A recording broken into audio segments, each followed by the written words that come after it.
The Economist. Around 240 pirate attacks were reported in the first half of 2009, more than double the total in the same period last year.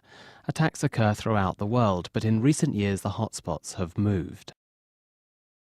Pirates used to operate with near impunity in the Straits of Malacca, a narrow stretch of water between Malaysia and the Indonesian island of Sumatra. That began to change in 2006. A large marine insurer raised premiums for vessels plying those waters. Malaysia, Singapore and Indonesia cracked down on the pirates' safe havens, and attacks there have declined markedly over the past 3 years. Now the majority of attacks occur off the coast of Africa, many in the Gulf of Aden and the Indian Ocean off Somalia, where attacks have grown increasingly frequent and daring. Somali piracy began as the country fell apart in the early 1990s, and warlords seized food-laden aid ships in Mogadishu harbour. Pirates now roam more freely.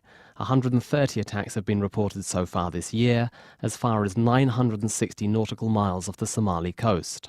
As with the Straits of Malacca, the busy shipping lanes off East Africa are both essential and tight. They connect Europe and Asia, and at their narrowest are just over 30 kilometres wide. Ships carrying cargo through the Red Sea, which is surrounded by relatively stable states such as Sudan, Saudi Arabia and Eritrea, become extremely vulnerable to capture as they enter the waters off less stable territories such as Yemen and Somalia. Merchant ships are boarded, crews held to ransom, and the ships are brought to anchor near small towns such as Isle or Hobyo, notorious piracy havens just off the Somali coast.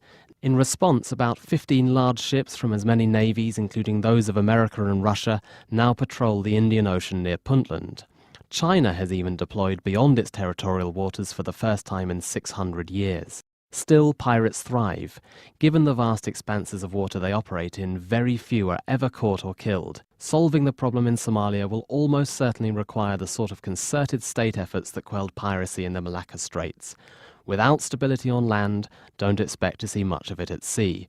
But pirates are active off Nigeria's oil-rich coast as well, and Nigeria is a stronger state than Somalia. Perhaps pirates just need jobs.